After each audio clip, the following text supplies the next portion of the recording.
Jane Eyre by Charlotte Bronte. Chapter 9. But the privations, or rather the hardships, of Lowood lessened. Spring drew on. She was indeed already come. The frost of winter had ceased. Its snows were melted. Its cutting winds ameliorated.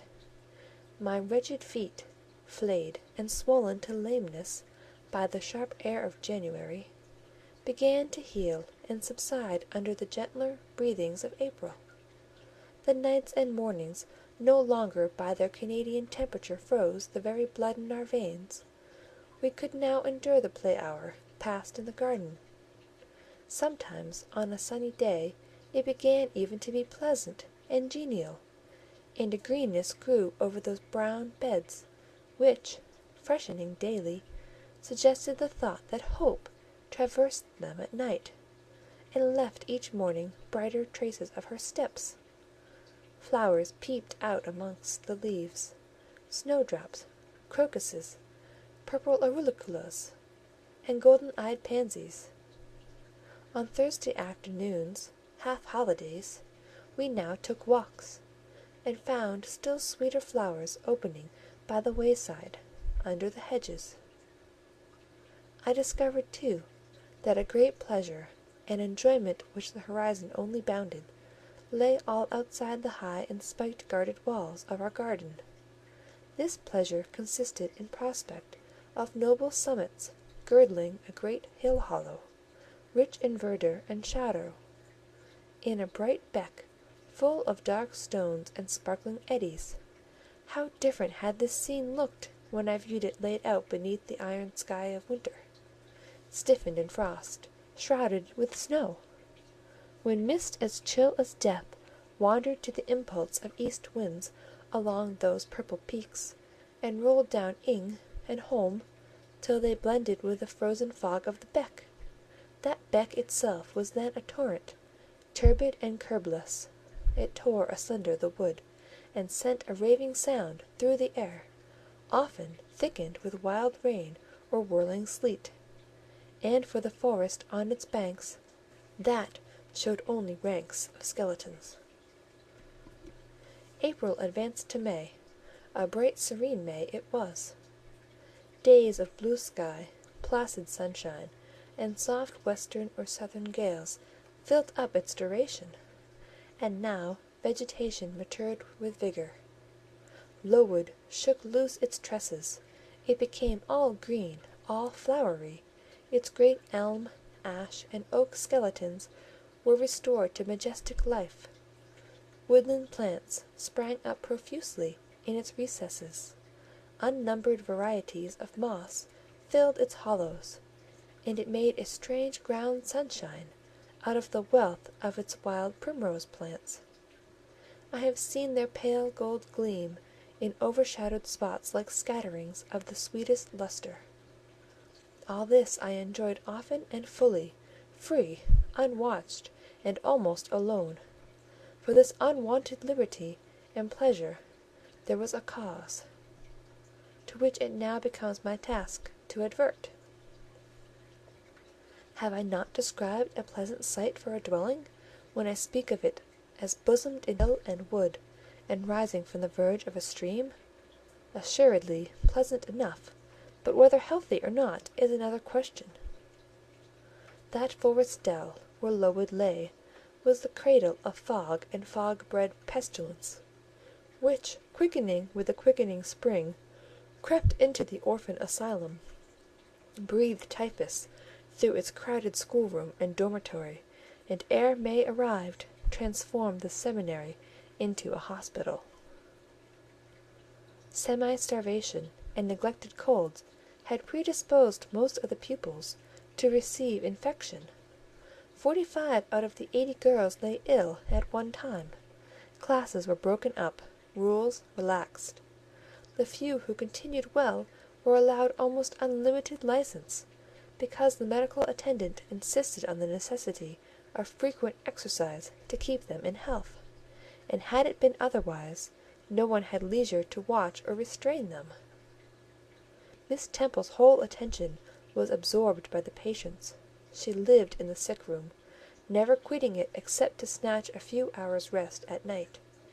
The teachers were fully occupied with packing up and making other necessary preparations for the departure of those girls who were fortunate enough to have friends and relations able and willing to remove them from the seat of contagion. Many, already smitten, went home only to die. Some died at the school, and were buried quietly and quickly, the nature of the malady forbidding delay. While disease had thus become an inhabitant of Lowood, and death its frequent visitor, while there was gloom and fear within its walls, while its rooms and passages steamed with hospital smells, the drug and the pastille striving vainly to overcome the effluvia of mortality, that bright May shone unclouded over the bold hills and beautiful woodland out of doors. Its garden, too, glowed with flowers. Hollyhocks had sprung up tall as trees, lilies had opened, tulips and roses were in bloom, the borders of the little beds were gay with pink thrift and crimson double daisies. The sweetbriars gave out, morning and evening, their scent of spice and apples. For these fragrant treasures were all useless for most of the inmates of Lowood, except to furnish now and then a handful of herbs and blossoms to put in a coffin. But I, and the rest who continued well, enjoyed fully the beauties of the scene and season. They let us ramble in the wood, like gipsies, from morning till night. We did what we liked, went where we liked. We lived better, too. Mr. Brocklehurst and family never came near Lowood now. Household matters were not scrutinized into. The cross housekeeper was gone, driven away by the fear of infection. Her successor, who had been matron at the Lowton dispensary, unused to the ways of her new abode, provided with comparative liberality. Besides, there were fewer to feed. The sick could eat little. Our breakfast basins were better filled. When there was no time to prepare a regular dinner, which often happened, she would give us a large piece of cold pie, or a thick slice of bread and cheese, and this we carried away with us to the wood, where we each chose the spot we liked best, and dined sumptuously. My favourite seat was a smooth and broad stone, rising white and dry from the very middle of the beck, and only to be got at by wading through the water, a feat I accomplished barefoot. The stone was just broad enough to accommodate comfortably another girl and me, at that time my chosen comrade, one Mary Ann Wilson, a shrewd, observant personage, whose society I took pleasure in, partly because she was witty and original, and partly because she had a manner which set me at my ease. Some years older than I, she knew more of the world, and could tell me many things I liked to hear. With her my curiosity found gratification. To my faults also she gave ample indulgence, never imposing curb or rein on anything I said. She had a turn for narrative, I for analysis. She liked to inform, I to question. So we got on swimmingly together, deriving much entertainment, if not much improvement, from our mutual intercourse. And where, meantime, was Helen Burns? Why did I not spend these sweet days of liberty with her? Had I forgotten her? Or was I so worthless as to have grown tired of her pure society? Surely the Mary Ann Wilson I have mentioned was inferior to my first acquaintance. She could only tell me amusing stories, and reciprocate any racy and pungent gossip I chose to indulge in, while, if I had spoken truth of Helen, she was qualified to give those who enjoyed the privilege of her converse a taste of far higher things. True, reader, and I knew and felt this. And though I am a defective being, with many faults and few redeeming points, yet I never tired of Helen Burns, nor even ceased to cherish for her a sentiment of attachment, as strong, tender, and respectful as any that ever animated my heart. How could it be otherwise, when Helen, at all times and under all circumstances, evinced for me a quiet and faithful friendship, which ill humour never soured, nor irritation never troubled? But Helen was ill at present. For some weeks she had been removed from my sight to I knew not what room upstairs. She was not, I was told, in the hospital portion of the house with the fever patients, for her complaint was consumption, not typhus, and by consumption I, in my ignorance, understood something mild, which time and care would be sure to alleviate. I was confirmed in this idea by the fact of her once or twice coming downstairs on very warm, sunny afternoons, and being taken by Miss Temple into the garden; but on these occasions I was not allowed to go and speak to her. I only saw her from the schoolroom window, and then not distinctly, for she was much wrapped up, and sat at a distance under the veranda. One evening in the beginning of June, I had stayed out very late with Mary Ann in the wood. We had, as usual, separated ourselves from the others, and had wandered off far, so far that we lost our way, and had to ask it at a lonely cottage, where a man and woman lived, who looked after a herd of half-wild swine that fed on the mast in the wood. When we got back, it was after moonrise. A pony, which we knew to be the surgeon's, was standing at the garden door. Mary Ann remarked that she supposed some one must be very ill, as Mr. Bates had been sent for at that time of the evening. She went into the house. I stayed behind a few minutes to plant in my garden a handful of roots I had dug up in the forest, and which I feared would wither if I left them till the morning. This done, I lingered yet a little longer. The flowers smelt so sweet as the dew fell. It was such a pleasant evening, so serene, so warm. The still glowing west promised so fairly another fine day on the morrow. The moon rose with such majesty in the grave east. I was noting these things and enjoying them as a child might, when it entered my mind, as it had never done before, how sad to be lying now on a sick bed, and to be in danger of dying. This world is pleasant; it would be dreary to be called from it, and to have to go who knows where. And then my mind made its first earnest effort to comprehend what had been infused into it concerning heaven and hell, and for the first time it recoiled, baffled, and for the first time glancing behind, on each side, and before it, it saw all round an unfathomed gulf. It felt the one point where it stood, the present; all the rest was formless cloud and vacant depth, and it shuddered at the thought of tottering and plunging amid the chaos. While pondering this new idea, I heard the front door open. Mr. Bates came out, and with him was a nurse. After she had seen him mount his horse and depart, she was about to close the door, but I ran up to her. "How is Helen Burns?" "Very poorly," was the answer. "Is it her Mr. Bates has been to see?" "Yes." "And what does he say about her?" "He says she'll not be here long." This phrase, uttered in my hearing yesterday, would have only conveyed the notion that she was about to be removed to Northumberland, to her own home. I should not have suspected that it meant she was dying, but I knew instantly now. It opened clear on my comprehension that Helen Burns was numbering her last days in this world, and that she was going to be taken to the region of spirits, if such region there were.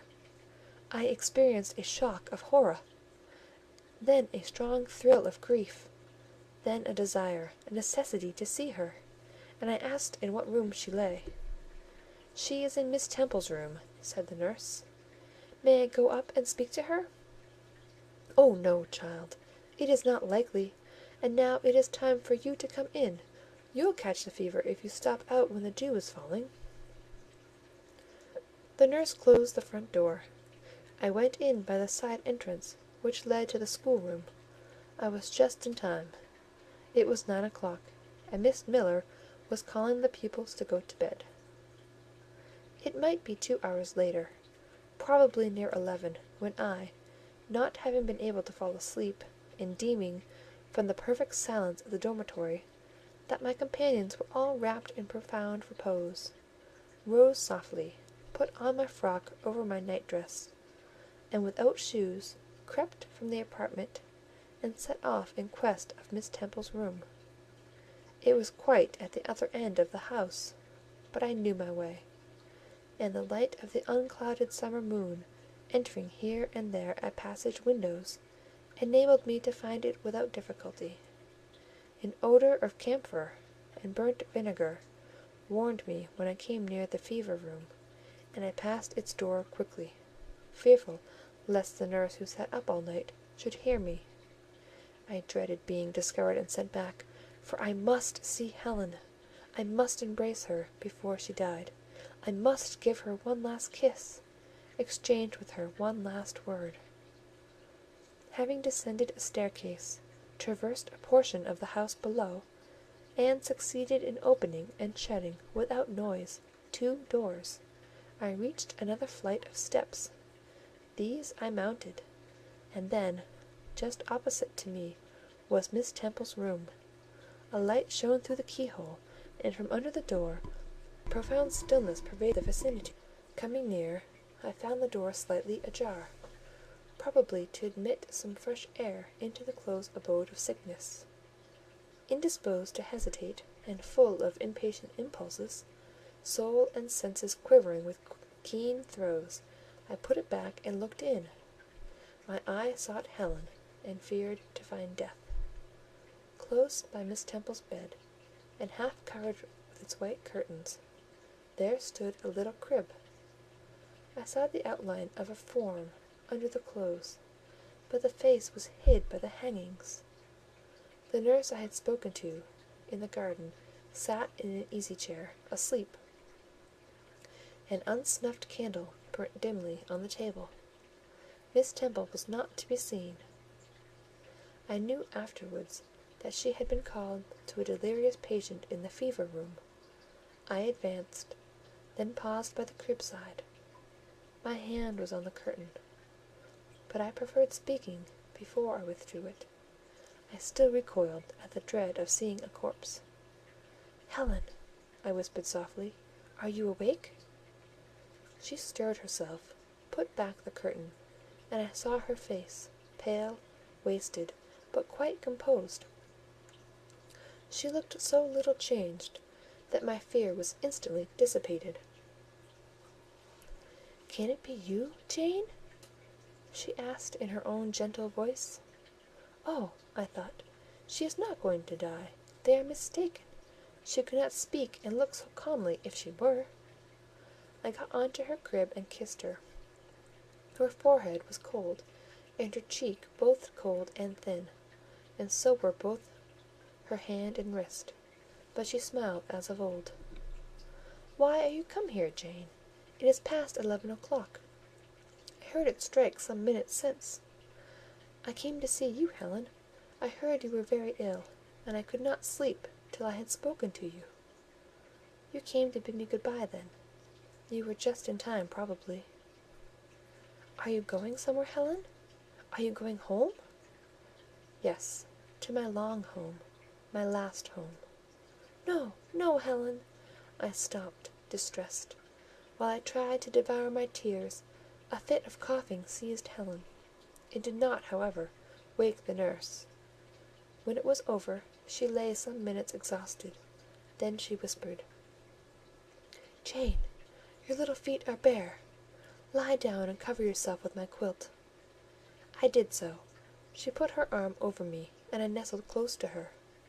After a long silence, she resumed, still whispering, "I am very happy, Jane, and when you hear that I am dead, you must be sure and not grieve.